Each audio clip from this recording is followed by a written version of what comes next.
Hi everybody, welcome back to FM24 with the Youth Academy Challenge with Folkestone in Victor, and it's the end of season 8, I think, end of season 8, and well, let's go and have a look, see how it finished. We were doing quite well last time we were together. Yes, hello everybody, welcome back to the Save fellow managers. We've done it, we're up, we're out of this godforsaken division. 101 points with a goal difference of plus 55 sees us top the Vanarama National League. Lovely stuff. We are 1 point ahead of Hartlepool, who must be gutted because they got 100 points and didn't get promoted. It's very, very close at the top of the table. 99 points for 4th and 3rd place. 91st for Dartford in 5th, which was very good for Dartford. 6th was Woking with 88 and Wickham there with 80. The top 7 were far and away better than anybody else in the division, which was awesome. Down the other end of the table, we say goodbye to Blythe, Mansfield, Slough and Boreham Wood, who will go down pretty pitifully, especially Boreham Wood. They were awful. Minus 65 goal difference for them. But yes, at the top of the table, we're there, champions, and my God, did we nearly mess it up, because the last 2 games of the season saw us lost to Dartford. We didn't even score. It was an own goal that helped us out as a low cross came in and Sidun Diarra turned it into his own net. 2 late goals from Chris Hurst gave Dartford the win.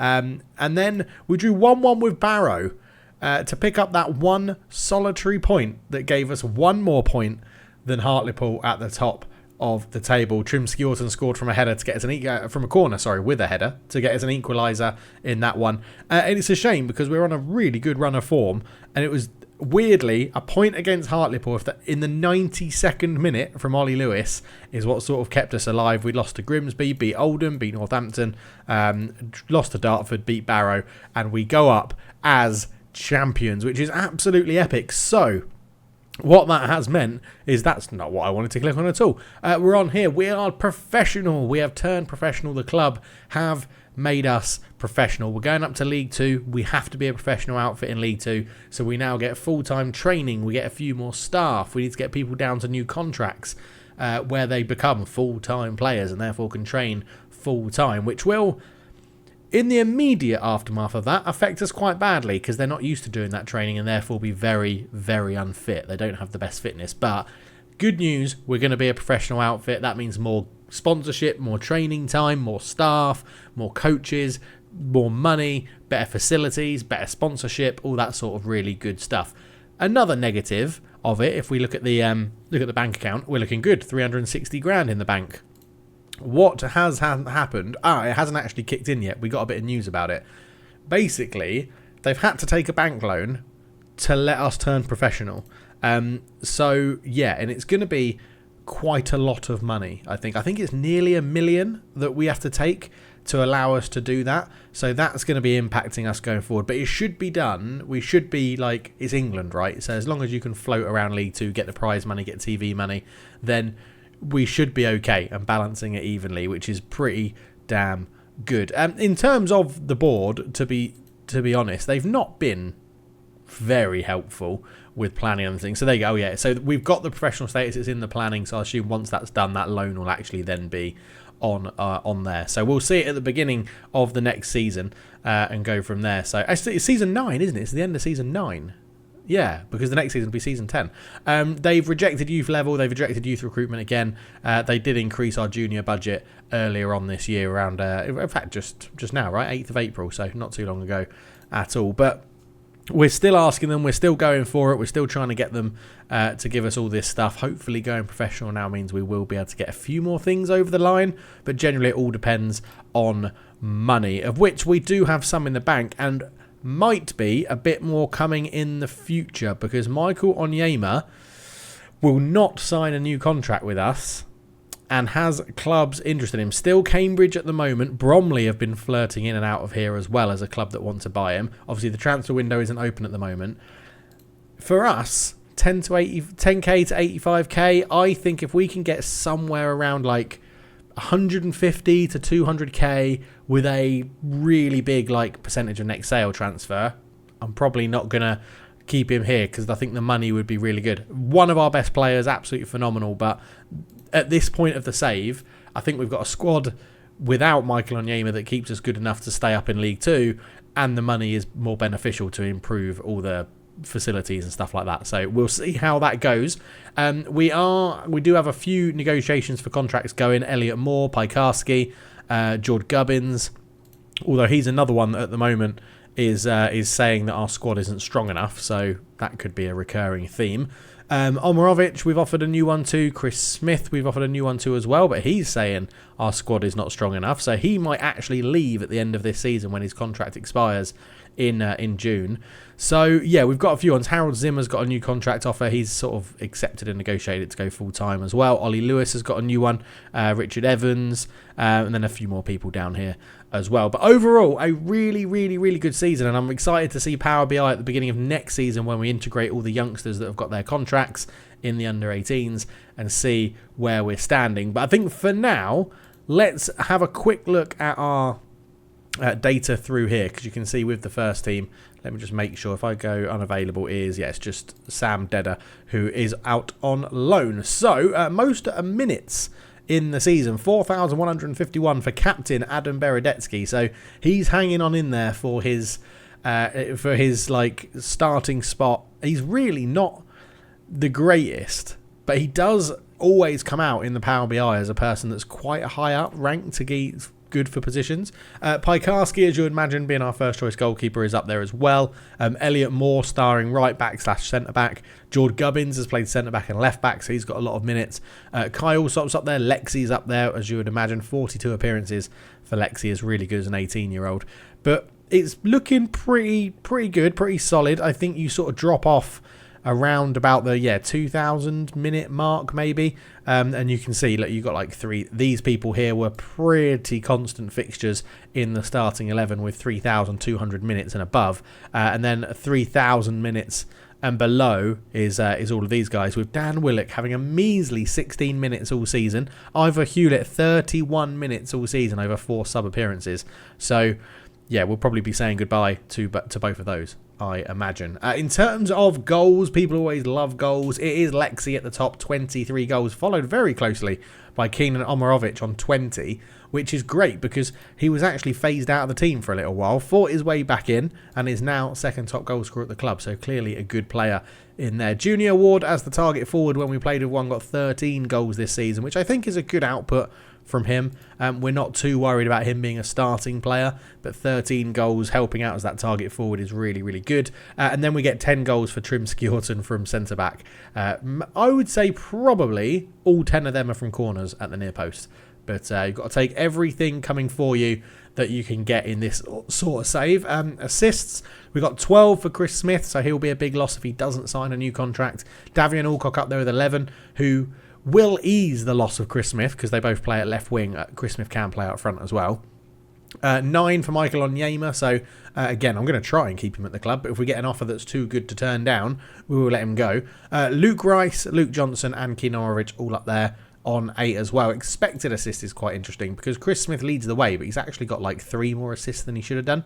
Michael Onyema 8.1, and then 8, and then 7. And again, Davian Alcock up there with 11, but 6.92 is what he should have had. So really not too bad. Non-penalty expected goals, obviously it's Lexi up the top there with 15.9. He's got 15.9 non-penalty expected goals. He's actually scored 23, so really overperforming, as you can see. 6.31 overperformance for his total XG. 3.8 overperformance for Omarovic, 2.81 overperformance for Trim Skjorten, 2.62 for Kai Allsop as well. So some really good performances this year. Like passing, keeping the ball, 100% completion for Ivor Hewlett, only had 31 minutes. 16 minutes for Dan Willock, 100% as well. But into people with a few more minutes. Ollie Lewis, 89%. Jordan Gubbins, 88. Adam Beredetsky, 88. Chris Smith, 86. Joe McLachlan, 86. Trim Skjorten, 86. And Kai Allsop, 86. We are keeping the ball pretty damn well, to be honest. And our most creative player, Chris Smith, 23 clear-cut chances created is absolutely insane. It's absolutely insane. I really hope he does agree to a new deal. It's not looking great at the moment because they don't normally change their mind. around that sort of squad not being strong enough, because you can't do anything about it in the Youth Academy save. You just sort of have to get on with it, but we'll see how it goes. Heading percentage, we're looking at Elliot Moore and Trimsky Orton, 77 to 72%, not including Dan Willock up there. Unsurprisingly, they are the best 2 jumping reach players in our squad. Trimsky Orton up there with 17, Elliot Moore with 15. It's not surprising to see them at the top of the header percentage win ratio. Tackles 1, we've got Ollie Lewis with 100% of his tackles, which is quite impressive for a striker. 88% for Harold Zimmer, so he's had a pretty good season. He only got tackling 8, technique 8, but does seem to be good at winning the ball back. Luke Rice is up there, Omrovich, Smith and Luke Johnson as well, showing how much we press up front when we're using this 4-2-3-1, which is pretty good. Interceptions from a defensive point of view as well. Elliot Moore and Jordan Gubbins are up there, 2.47, 2.22. Richard Evans and Harold Zimmer. So anyone that's basically playing fullback gets quite a lot of interceptions, which I quite like the look of. It means the tactics working defensively in my mind, which is pretty good. And then crossing, because obviously when we use the target forward, we want quite a few crosses going into the box. It's actually Kai Alsop up there with the best completion to attempted, which is 34%. That's quite good for a cross completion ratio. Onyema up there with 26, Bursey up there with 25, Beredetsky up there with 20% as well. So a pretty good outlay from all the players, and the best average rating of the season, Ivor Hewlett with a 7.7 with his 31 minutes, not including him. It's Luke Johnson with a 7.12, another one who's sort of been in and out of the team this bit, a little bit this season. Found himself more as an attacking midfielder, trying to utilise that dribbling. His teamwork, got a bit of flair in there as well. Love his passing to get better. But sort of found himself in attacking midfield for us towards the back end of the season, and he was putting in some good performances. And then Trimsky Orton's obviously going to be up there. A goal scoring centre back always means they get generally good average ratings. But good to see that Piekarski's up there as the goalkeeper. That's always really helpful. Some good performances. We'll have to look at all these people that performed pretty badly. Beckham Woodham, 4 appearances, 360 minutes as our backup goalkeeper, and a 6.5 is pretty rubbish, to be honest. So definitely might be being replaced. We've got good young goalkeepers coming through in the academy, so we'll have to see how they get on. And speaking of the academy, they've done it again. They won it last year. They've won it this year. The South East Under-18s League has been won by 3 points over Gillingham this year. I think it's finished. I do think it's finished. Oh, can you not see? Oh, let's go Under-18 South East Folkestone. Oh no, there's a few games left to go, but I'm pretty sure they're going to win it. They normally win it because we have the best youth academy at this level. But I'm pretty sure they're going to win it. But they are 3 points clear ahead of Gillingham at the moment, only losing 3 games. 109 goals scored for our under-18s. They are absolutely banging them in, which is really good to see. I don't know if you can get a few. If you click on the Southeast thing, can you see it by... No, can you go stats, team overview? Yeah, well, you can. Player overview. So if we look at the players then, in terms of goal scorers, Ken Busby, 21 goals this season so far for the under-18s. Look like someone with a lot of pace, could potentially do a job for us next season. Adam Hill is up there as well. A bit of an all-rounder, not too much to talk about with Adam Hill, but decent left winger. Could have an option. And Peter Dean, another one who can play right wing or up front, lots of pace and good dribbling. So that could be a player who we potentially look at next year. He's got Dean's up there with assists as well. I love that. Assists 18. His passing attribute is 2. So goes to show you don't need to be a good passer to get lots of assists. Is he good at free kicks or corners? Corners 2, free kicks 1. No, he's really can't pass a ball to save his life. Adam Hill's up there again. Andre Santos up in the assists as well. So he's had a good little start to life in the under-18s. Peter Dean and Ken Busby featuring player of the match as well. Peter Dean in the most dribbles per minute. And then expected goals, 13.44 expected goals for Adam Hill. He scored 19, so it's very, very good. Ken Busby, 13.42, scored 21.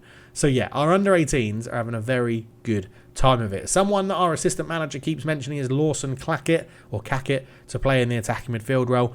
Maybe. I don't like those physicals. I'm not sure he's ever going to really make it, but we'll keep an eye on him for sure, which is pretty decent. So that's the under-18s. Let's go and have a quick look at the Vanarama National in the same sort of breadth. So team overview, most team goals was Dartford with 121. We came second with 105. Obviously, we got the most points per game. That's why we won the league. Most shots taken, 667 shots over the whole season with a 40% on target ratio is pretty damn good. Fewest shots against, Woking allowed the fewest shots against them. We're actually quite high in that ranking, not making the top 8 either. Best pass completion, we're 8th with 84%, not bad at all. Most possession, Aldershot was up there with that. We're 8th again with 53%. Tackles won, we're not in the top 8. Dribbles made, we're not in the top 8. Most clean sheets, with second with 19, which is really, really good. And the fewest conceded, we're actually 4th, only conceding 50 over the season. Newport County conceding 36 goals, which I'm pretty sure is less than one a game. Is that less? You play, 46 games. They've only conceded 36 goals. Man, if they could just score more goals, they would have been unbelievable. But yeah, Newport County, that's the struggle there, right? We conceded 50, so pretty happy with that to be finishing 4th in that. If we go into a bit more detail, we can come down here. So goals from corners were actually second behind Dartford, so Trim Skjorten. It was doing a good job, but someone was doing it better for Dartford, which is interesting for them. Cross completion, as I said, I was quite happy with some of our players with cross completion, but 16% was quite a way off Oldham's 22 and Wickham's 20%, but we were getting there as well. Non-penalty expected goals, we're 3rd with 77.4, scored 105. Dartford up there, 78.94, scoring 121. They finished 5th. It'll be interesting to see what happens in the playoffs, given the teams that are in there. And actually quite a different sort of makeup of teams that are in the playoffs as well. What else can we look at down here? We, as far as I'm aware, we didn't get any red cards this year. I'll look at that, but maybe that's my memory lying to me.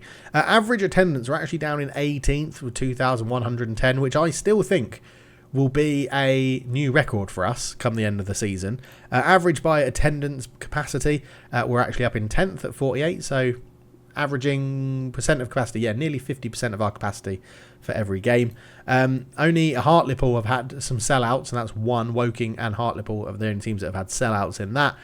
Finances wise then, so net transfer spend, we've spent nothing and made nothing, so we're still on 0. But if you look at salary, it is incredible. 21st, I mean the 4th worst salary budget or payments in salary, and we managed to beat people like Oldham, Woking, Mansfield and Hartlepool. All of these teams paying over £1 million a week, per annum, and we smashed them into the ground. £326,000 a year we're paying on team salary. So we are doing very, very well.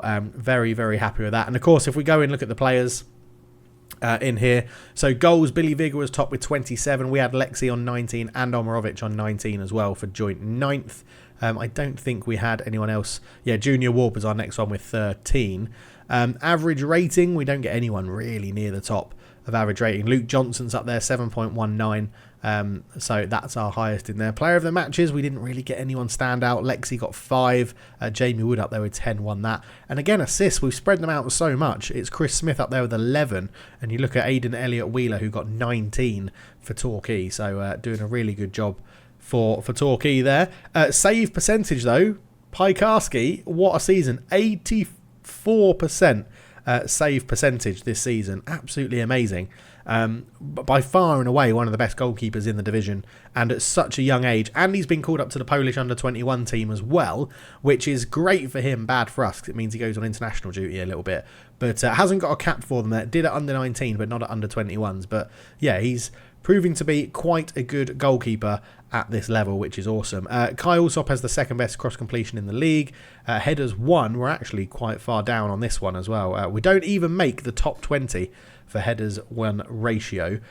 Key tackles, we had Adam Beredetsky up there for 14, which again is interesting given he has tackling 5. So some of the attributes just don't seem to add up with stats, but I guess everyone at this level is pretty crap. And then distance covered per 90. Richard Evans, when he plays, does cover a lot of ground, which is good. Teamwork and work rate up there. Determination means he's going to be running around a lot trying to get the ball back. But overall, a really, really good season. I think if we go into, where is it? It will be on the home screen, I think. That's not the home screen. Yeah, go on to the home screen here. Lexi, top goal scorer for the season, 23. Luke Johnson, highest average rating, 7.12. Chris Smith with the most assists of 12. Yeah, we didn't get any red cards this year. 10 yellow cards for Elliot Moore and George Gubbins. But yeah, no red cards. So we're very, much better with discipline compared to previous seasons where we have struggled and been a little bit overzealous in terms of our aggressive nature with the ball. But yeah, as I said, we're getting professional. We've got a chance now, room for a set piece coach and one more coach. I will be going through reviewing the coaches. A few of our coaches are actually very good. The problem we have is that they're not actually high enough rep, so players are starting to moan about the training, or they don't have the highest qualifications and things like that. So I'll be reviewing the coaches and see what we can do. See what we can do around that. We can now have a head of sports science and a sports scientist, so we'll be recruiting some of them as well, and we'll be going from there. So going professional means we can revamp the team, revamp the squad. Hopefully we can hold on to the majority of these players that have been making all these minutes and propelling us to first in the Vanarama National League, which is absolutely awesome.